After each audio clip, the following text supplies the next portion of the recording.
जय भीम एकुलती बघूया आजचं बातमीपत्रक। महामानव भारतरत्न डॉक्टर बाबासाहेब आंबेडकर यांनी सामाजिक न्यायासाठी 20 मार्च 1927 रोजी महाड येथील 14 तळे अस्पृश्यांसाठी खुले करून मोठी क्रांती केली होती। त्यांनी केलेल्या सत्याग्रहाला 100 वर्ष पूर्ण होण्याच्या अनुषंगाने 20 मार्च हा दिवस राष्ट्रीय जल दिन म्हणून घोषित करण्यात यावा अशा आशयाचे निवेदन सामाजिक कार्यकर्ते महेंद्र पिंपळगावकर यांनी महामहिम राष्ट्रपती द्रौपदी मुर्मू यांच्याकडे नांदेडच्या जिल्हाधिकाऱ्यांमार्फत दिले आहे। मैं महेंद्र पिंपळगावकर महाराष्ट्र के नांदेड़ शहर से हूँ। मैं डॉक्टर बाबा साहेब आम्बेडकर के विचारों से प्रेरित हूँ। पिछले 25-30 साल से मैं डॉक्टर बाबा साहेब आम्बेडकर का चळवळी का काम कर रहा हूँ। डॉक्टर बाबा साहेब आम्बेडकर ने सामाजिक न्याय, समता और बंधुत्व के लिए अनेक संघर्ष किए हैं। उनमें से एक महत्वपूर्ण संघर्ष महाड़ स्थित 14 तालाब पर किया है। इस संघर्ष को लगभग 100 वर्ष पूरे होने जा रहे हैं। इस बात को मद्देनज़र रखते हुए हमने नांदेड़ जिला अधिकार्यालय के मार्फत से एक राष्ट्रपति महामहिम द्रौपदी मुर्मू जी को निवेदन भेजकर मांग की है कि 20 मार्च यह दिन राष्ट्रीय जल दिन बोलकर घोषित किया जाए। ये हमारी मांग सभी आंबेडकरी समाज की ओर से है। नागपूर लोकसभा मतदारसंघातील काँग्रेसचे उमेदवार विकास ठाकरे यांनी आज आपला उमेदवारी अर्ज दाखल केलाय। विकास ठाकरे यांचा उमेदवारी अर्ज दाखल करताना महाविकास आघाडीकडून मोठे शक्ती प्रदर्शन करण्यात आले। उमेदवारी अर्ज दाखल करण्यासाठी नागपूरच्या संविधान चौक ते जिल्हाधिकारी कार्यालयापर्यंत भव्य अशी रॅली काढण्यात आली। या रॅलीत महाविकास आघाडीतील सर्वच पक्षाचे नेते आणि कार्यकर्ते मोठ्या संख्येने उपस्थित होते। दरम्यान रॅलीला सुरुवात करण्याआधी सर्वच नेत्यांनी डॉक्टर बाबासाहेब आंबेडकर यांच्या पुतळ्याला पुष्पहार अर्पण करून त्यांना अभिवादन केले। यावेळी माध्यमांशी बोलताना नाना पटोले, विजय वडेट्टीवार यांनी विकास ठाकरे हे भाजपचे उमेदवार नितीन गडकरींना 3 लाख मतांच्या फरकाने पराभूत करतील असा विश्वास व्यक्त केलाय।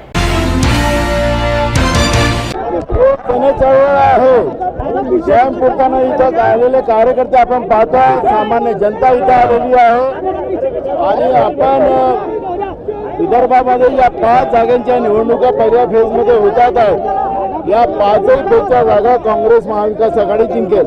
2024 ची निवडणूक ही इंडिया आघाडी जिंकणार। या देशाचा संविधान जिंकणार, लोकशाही जिंकेल आणि या देशातील हुकुमशाहीचा अंत होईल।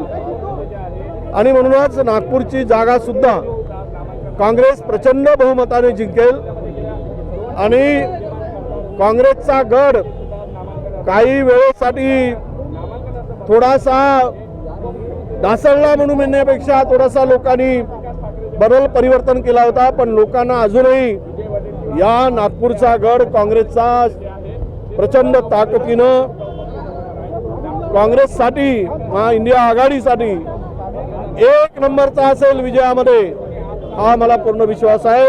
विकास ठाकरे हे किमान 3 लाख मतांनी निवडून येतील, हा मला पूर्ण विश्वास आहे। दुसरीकडे काँग्रेसचे उमेदवार विकास ठाकरे यांनीही माध्यमांशी संवाद साधलाय।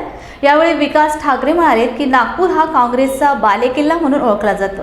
2014 पूर्वी या मतदारसंघात भाजप काँग्रेसचे उमेदवार विजयी झाले आहेत। 2014 आणि 2019च्या निवडणुकीत भाजपचे नितीन गडकरी निवडून आले। मात्र या निवडणुकीत मला नेत्यांची आणि कार्यकर्त्यांची मिळत असलेली साथ बघता मी नितीन गडकरी यांना मोठ्या मतांच्या फरकाने नक्कीच पराभूत करेन। कुठलंही सक्षम प्रदर्शन नाही, ही कार्यकर्त्यांची लढाई आहे आणि ही लढाई एका विचारधारेची लढाई आहे। ज्या विचारधारेनं या देशामध्ये लोकशाही संपुष्टात आणण्याचा विचार मनात ठेवला आहे त्यांच्या विरुद्धची लढाई आहे।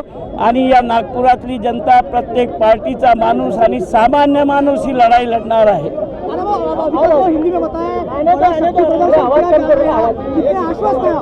ये शक्ति प्रदर्शन नहीं है, ये शहर की जनता खुद होके यहाँ पर आई है।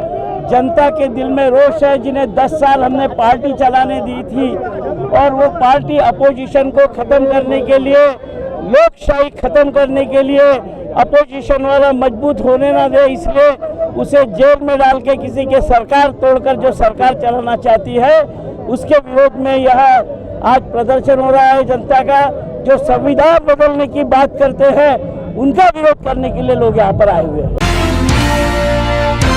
त्रिरत्न बौद्ध महासंघ कोल्हापूर आणि मानगाव बौद्ध समाजाच्या वतीने कोल्हापुरातील ऐतिहासिक माणगाव येथे नव्याने बांधण्यात आलेल्या सभागृहात महिला धम्म मेळावा संपन्न झालाय।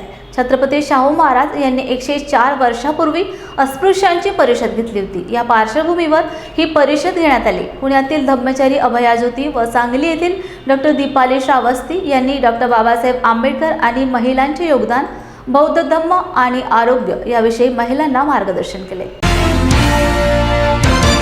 आजचा हा जो महिला मेळावा आहे, या महिला मेळाव्याचे महत्त्व महिलांना सक्षमीकरण, महिलांना धम्मामध्ये आणण्याची जी काही प्रक्रिया आज केली ही खरोखरच छान आहे।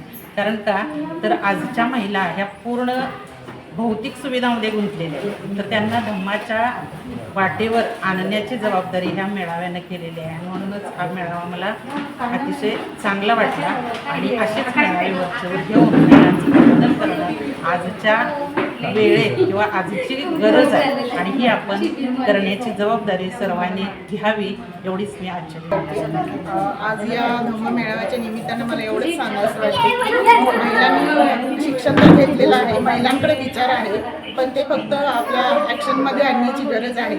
महिलांना आजकाल सगळ्या सुविधा उपलब्ध आहेत। आजकाल आपल्या फोनवरती इतकी माहिती असते, ज्या महिलांना वाचता येत नाही त्या महिलांनी फोनच्या माध्यमातून ऐकून काही गोष्टी किंवा धम्माच्या ज्या गोष्टी आहेत त्या आत्मसात केल्या पाहिजेत। आणि हे असे धम्म मेळावे होत राहतात, त्या ठिकाणी नक्की म्हणजे आपली उपस्थिती दाखवली पाहिजे। कारण आपण घरातच अडकून राहिलो आहोत, त्यातून आपल्याला बाहेर पडता येतं पण आपण पडू शकत नाही, म्हणजे आपण आपल्या मनाची तयारी करत नाही। तर स्त्रियांनी स्वतःपासून सुरुवात केली पाहिजे। आज जरी इथं 50 महिला हजर असल्या तरी म्हणजे त्यातून किती जणी इथून विचार घेऊन जातात ते खूप महत्त्वाचं आहे आणि त्यात जास्तीत जास्त त्यांनी घेऊन जावं ही एक माझी अपेक्षा आहे। जय नमो बुद्धाय। मी डॉक्टर दीपा श्रावस्ती।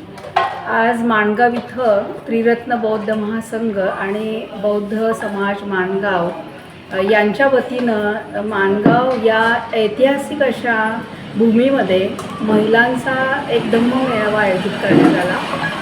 8 मार्च महिला दिन, आंतरराष्ट्रीय महिला दिन याच्या औचित्यानं हा महिला मेळावा म्हणजे इथं संपन्न झाला। यासाठी मार्गदर्शन करण्यासाठी पुण्याहून माननीय अभयाज्योती मॅडम इथं आलेल्या आहेत। त्याचबरोबर मीही एका विषयावर इथं माझं मत इथं मांडलेलं आहे। सूत्रसंचलन इथं प्राध्यापक गौतमी मेश्राम मॅडम यांनी केलेलं आहे आणि खूप चांगल्या सुसूत्रबद्ध पद्धतीनं ह्या कार्यक्रमाचे नियोजन करण्यात आलेलं आहे। यासाठी विशेष असं योगदान आमचे तात्या ज्यांना म्हटलं जातं ते रघुनाथ कांबळे सर यांनी याच्यासाठी खूप मोठं सहकार्य दिलेलं आहे। त्याचबरोबर अनेक महिलांनी इथं गीत सादर केलेले आहे। एका छोट्या चिमुकलीनं सुद्धा एक चांगलं गीत इथं सादर केलेलं आहे। वेगवेगळ्या गाथा इथं म्हटल्या गेलेल्या आहेत आणि एकूणच धम्ममय असं वातावरण या भूमीमध्ये आज निर्माण झालेलं आहे। अशा प्रकारे बाबासाहेबांनी महिलांमधलं जे काही सामर्थ्य आहे ते ओळखण्यासाठी खऱ्या अर्थाने महिलांच्या स्त्री जे काही प्रवर्तन आहे त्याला सुरुवात केलेली आहे आणि महिलांना समान दर्जा आणि समान संधी हे प्रत्येक क्षेत्रामध्ये मिळाली पाहिजे। महिलांमधील जे कौटुंबिक हिंसाचार आहे, त्यांच्यामध्ये जे काही त्यांना नरक यातनामध्ये किंवा पुन्हा अन्याय अत्याचाराला जाणाऱ्या ज्या काही रूढी आणि जाचक गोष्टी आहेत त्यांच्यावर बाबासाहेबांनी खूप मोठा हल्ला केलेला आहे आणि हिंदू कोडविल हे अत्यंत महत्त्वाची गोष्ट त्यावेळी भारतामध्ये घडलेली होती आणि त्याचंच एक आज आपण पाहत आहोत की महिलांची जी स्त्रियांची उन्नती प्रगती ही हिंदू कोडविलामधील जे काही घटना आहेत त्याच्यावर कार्य केल्यामुळे झालेली आहे आणि त्याचा जो सबसे शेवट जो चांगला जो गाठलेला आहे तो बाबासाहेबांनी धर्मांतरामुळे गाठलेला आहे। कारण महिलांना खऱ्या अर्थाने बोधिसत्व आपण पाहतो आहोत की बाबासाहेबांमुळेच आणि त्यानंतर पहिले त्यांचे गुरु तथागत भगवान गौतम बुद्धांनी ज्या पद्धतीने महिलांना भिक्षू संघामध्ये त्यांना जी समान संधी दिलेली होती की महिलाही प्रवज्य घेऊ शकतात, महिलाही आपल्या ज्ञानार्जन करू शकतात, महिलाही योग्य संधी मिळाली तर त्या साधक होऊ शकतात, त्या अर्हंत होऊ शकतात, त्या अगदी प्रगतीच्या मार्गावर जाऊन त्या बुद्धत्वाकडे त्यांचं सामर्थ्य जाऊ शकतं, त्या विमुक्त होऊ शकतात. अशा खऱ्या अर्थाने स्वातंत्र्याची जी द्वारं आहेत तर ते भगवान बुद्धांनीच उघडलेली होती आणि त्यांच्याच पायांवर म्हणजे त्यांच्याच पुन्हा एकदा जे काही त्यांनी केलेल्या गोष्टींवर पुन्हा एकदा बाबासाहेबांनीच ही गोष्ट केलेली आहे की महिलांसाठी समान दर्जा, समान संधी, त्यांना समान शिक्षणाची द्वारं खुली करून. सर्वांना मैत्रीपूर्ण जय भीम. आज या माणगावमध्ये महिला मेळावा आयोजित केला. तर या मेळाव्यामध्ये जे काही मार्गदर्शन आम्हाला लाभलं ते अतिशय लाख मोलाचं असं होतं. महापुरुषांनी आणि महानायिकांनी जो घालून दिलेला वसा आणि वारसा आहे तो आम्हाला इथून पुढं न्यायचा आहे आणि यासाठी सर्व महिलांनी शिक्षित होणं गरजेचं आहे, शिकणं गरजेचं आहे, संघटित होणं गरजेचं आहे. आणि बाबासाहेबांनी सांगितलं होतं की शिका, संघटित व्हा आणि संघर्ष करा. तर शिकलेलो आहोतच आम्ही, संघटित होणं गरजेचं आहे आणि संघर्ष करणं देखील गरजेचं आहे. आज आपण पाहिलं तर समाजामध्ये ज्या काही घडामोडी घडत आहेत, लोकशाही किंवा संविधान हे मिटवण्याचं काम जे चालू आहे तर त्याला आम्ही आळा घातल्याशिवाय राहणार नाही. आम्ही या मेळाव्यातून सर्व बांधवांना, सर्व जनतेला सांगू इच्छितो की आम्हाला जे बाबासाहेबांनी संविधान दिलेले आहेत, आमच्या महिलांची कर्तव्ये जे आहेत, जबाबदारी, हक्क जे आहेत ते आम्ही सर्व महिलांपर्यंत पोहोचवूच आणि आमचे जे हक्क आहेत, कर्तव्य आहेत त्याला आम्ही साजेसं असं कर्तव्य करत राहू ही अशी ग्वाही मी या ठिकाणी देते आणि धन्यवाद मानते की हा कार्यक्रम या ठिकाणी आमच्या रघुनाथ तात्यांनी इथं सादर केला त्याबद्दल धन्यवाद.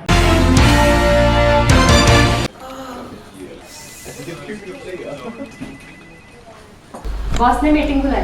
क्या यार, आदमी की तकलीफ को तो समझो.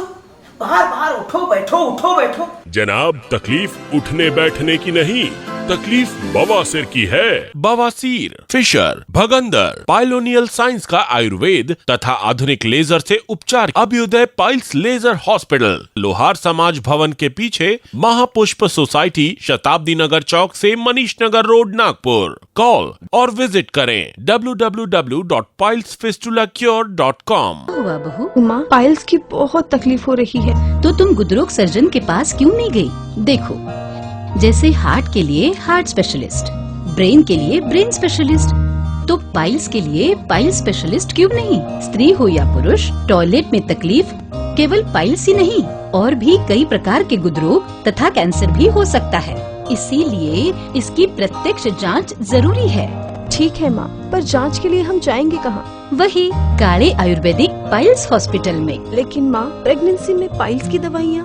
प्रेगनेंसी में आयुर्वेदिक दवाइयाँ सुरक्षित होती है.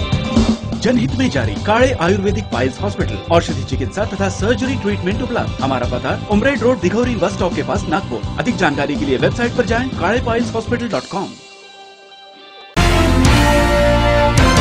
मलकापूर येथे 24 मार्च रोजी प्रबुद्ध सामाजिक बहुउद्देशीय संस्था तथा महानायक प्रबोधन विचार मंचातर्फे उपवर युवक युवती परिचय मेळाव्याचे आयोजन करण्यात आले होते. मलकापूर येथील जनता कॉलेज येथे हा मेळावा पार पडलाय.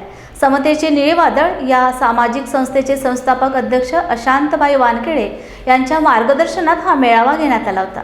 माजी प्राचार्य सिद्धार्थ मेश्राम वानखेडे गुरुजी, खामगाव आर्यम सूर्यवंशी, भाऊसाहेब सरदार व शेकडो धम्म बांधवांच्या उपस्थितीत हा मेळावा पार पडला.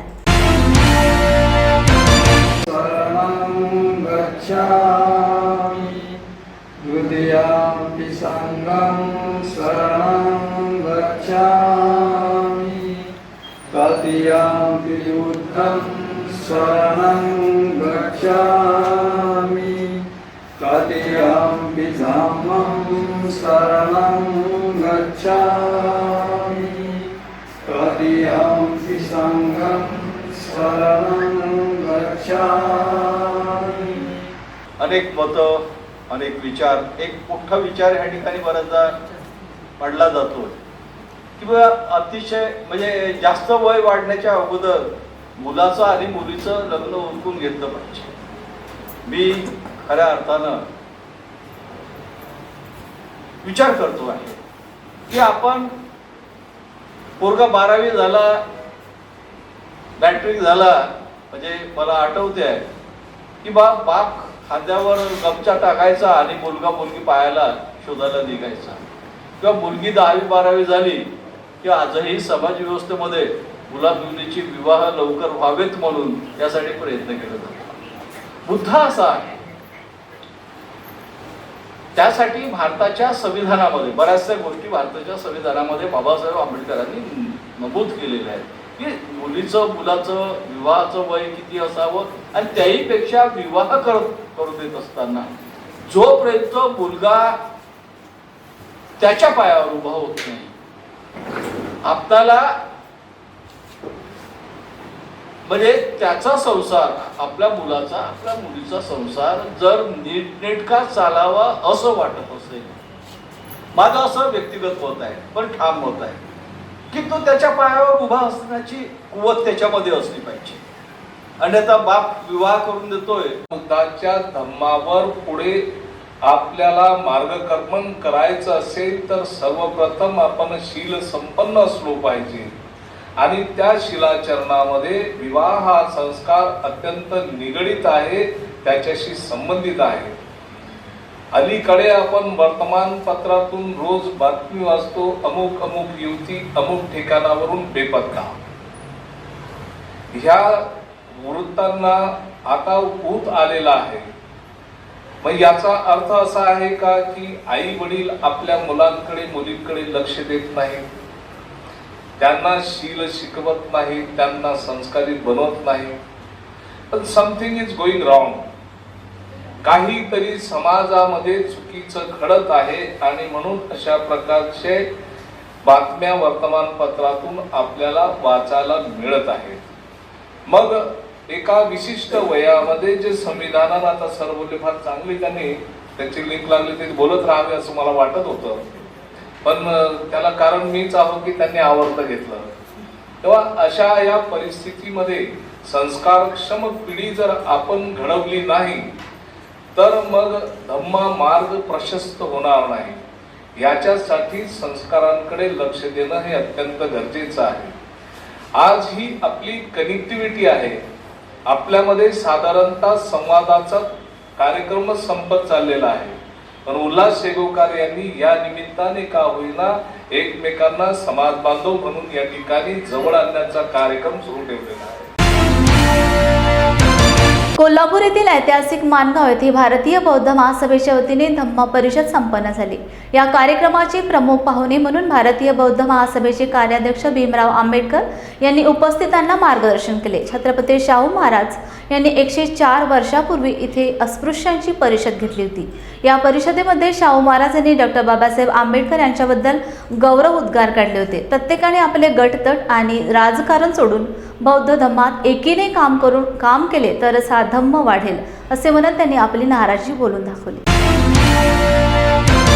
बुलढाण्याच्या डॉक्टर बाबासाहेब आंबेडकर हाऊसिंग सोसायटीतील बौद्ध उपासक उपासिकांच्या वतीने सुंदरखेड येथील डॉक्टर बाबासाहेब आंबेडकर भवन येथे तथागत भगवान गौतम बुद्ध व डॉक्टर बाबासाहेब आंबेडकर यांच्या मूर्तीची प्रतिष्ठापना करण्यात आली. श्रीलंका येथील भंते शांतचित्त थेरो, भंते पुन्हा आणि भिक्खू संघाच्या हस्ते मूर्तीची प्रतिष्ठापना करण्यात आली. यावेळी उपस्थित बौद्ध उपासक उपासिकांना धम्मदेसना देण्यात आली. या कार्यक्रमात बौद्ध उपासक उपासिका मोठ्या संख्येने सहभागी झाले होते.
व्यारोसना फटिक संज्ञा नायमयस्य दुःखनिषेयं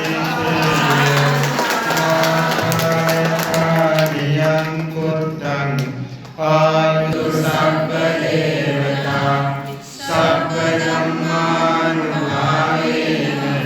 सदा भवतु सर्वमङ्गलम्।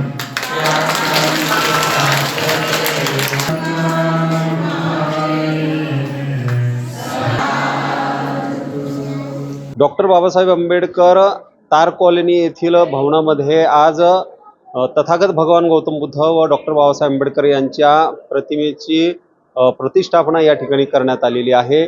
पूज्य भंते पुन्हा व भिक्खू संघाच्या वतीनं आज या ठिकाणी बुद्धमूर्तीची प्रतिष्ठापना करण्यात आलेली आहे। महिला संघ आहे त्यांच्याशी आपण बोलूया, आजच्या त्यांच्या काय नेमक्या भावना आहेत। ताई काय सांगाल, बरेच दिवसांपासून बुद्धमूर्ती आणि बाबासाहेबांची मूर्ती इथं नव्हती, बऱ्याच दिवसानंतर हे आज स्थापन करण्यात आली आहे, तर काय नेमक्या भावना आहेत? Doctor Babasaheb Ambedkar Bhavan, doctor Babasaheb Ambedkar housing society, Sundarkhed, Buldhana हे बरेच दिवसाचं बांधलेलं होतं। तर ह्या आंबेडकर भवनमध्ये इंजिनियर लोकांनी, जे एक्झिक्युटिव्ह इंजिनियर आहे त्यांनी हे बांधकाम केलेलं आहे, परंतु इथले जे रहिवासी होते तर त्या पिरियडमध्ये हे रिकामं पडलेलं होतं की जे त्याच्यामध्ये मूर्ती पण नव्हती, बाबासाहेबांची नव्हती आणि भगवान बुद्धाची नव्हती। तर इथे मूर्ती करता आम्ही ज्या महिला आहोत उपासिका तार कॉलनीमधील, तर यांनी फार कष्ट घेतलेले आहेत। ज्यावेळेस भगवान बुद्ध होते त्या काळामध्ये, भगवान बुद्धाच्या काळामध्ये जसे भगवान बुद्धाची मूर्ती आणि भिक्षू संघांना प्रतिष्ठापित करत होते, बोलवत होते आणि पूजा अर्चा करत होते, त्याचप्रमाणे आम्ही आपल्या ह्या तार कॉलनी डॉक्टर बाबासाहेब आंबेडकर भवन या ठिकाणी आम्ही सर्व उपासिकांनी एक संकल्प केला की वर्षानुवर्ष झाले ह्या विहाराला बांधकाम करून, तसं पाहिलं तर हे विहार नाही, बाबासाहेब आंबेडकर भवन आहे। या ठिकाणी आम्हाला बाबासाहेबाचाच पुतळा उभा करायचा होता, परंतु आमच्या परिसरात एकही भगवान बुद्धाची मूर्ती आजूबाजूला नव्हती, आम्हाला डोकं ठेवायला जागा नव्हती। त्यामुळे मग आम्ही सगळ्या उपासिकांनी संकल्प केला की या ठिकाणी डॉक्टर बाबासाहेब आंबेडकर पण बसवायचेत आणि तथागत भगवान बुद्ध पण बसवायचेत। तर आमचा जो संकल्प होता, आम्ही सगळ्या उपासिकांनी एकत्र येऊन हा संकल्प पूर्ण केला आणि आम्हाला आज तथागताच्या काळामध्ये जशा उपासिका राहत होत्या, उपासक राहत होते आणि उत्सव होत होता, त्याचप्रमाणे आज हे जे अनुभव आहेत हे भासत आहे। एवढं बोलते आणि थांबते। ओके, निश्चितच तथागत भगवान गौतम बुद्ध आणि डॉक्टर बाबासाहेब आंबेडकर यांची प्रतिमेची प्रतिष्ठापना या ठिकाणी झालेली आहे। बरेच दिवसापासून या ठिकाणी मूर्त्या नसल्या कारणामुळं बाकीचे कार्यक्रम होत असले तरी या ठिकाणी नतमस्तक होण्यासाठी बुद्धमूर्ती नव्हती, ती आज या ठिकाणी प्रतिष्ठापित करण्यात आली आहे। या मंगल प्रसंगी काही महिला आहेत, महिला उपासिका आहेत, त्या गीत गाऊन या ठिकाणी आपलं अभिवादन जे आहे ते या ठिकाणी करणार आहेत। ताई कोणतं गीत गाणार आहेत सांगा। या मंगल प्रसंगी तुझला स्मरू गौतमा, तूच माझ्या गुरुचा गुरु। या मंगल प्रसंगी तुझला स्मरू, या मंगल प्रसंगी तुझला स्मरू गौतमा, तूच माझ्या गुरुचा गुरु। गौतमा, तूच माझ्या गुरुचा गुरु। कार्य महान हे आहे तुझे, जगाने मुरुमानिले पाहिजे। कार्य महान हे आहे तुझे, जगाने गुरु मानिले पाहिजे। जो न माने तो समजा आहे माथे फिरू, जो न माने तो समजा आहे माथे फिरू। गौतमा, तूच माझ्या गुरुचा गुरु। गौतमा, तूच माझ्या गुरुचा गुरु। या मंगल प्रसंगी तुझला स्मरू, या मंगल प्रसंगी तुझला स्मरू गौतमा, तूच माझ्या गुरुचा गुरु। गौतमा तूच माझ्या गुरुचा गुरु. धन्यवाद. निश्चितच गौतमा तूच माझ्या गुरुचा गुरु या भावनेचं गीत या ठिकाणी गाऊन आजचा जो मंगल प्रसंग आहे तो स्मरणीय क्षण जो आहे तो त्यांनी या ठिकाणी आपल्या आयुष्यासाठी हा जतन करून ठेवावा अशी भावना जी आहे ती या ठिकाणी व्यक्त करूयात. Deepak More, lord Buddha TV, Buldhana. जय भीम मीडियाच्या बातमीपत्रात इथेच थांबूया. पुन्हा भेटूया ताजा घडामोडी घेऊन. जय भीम.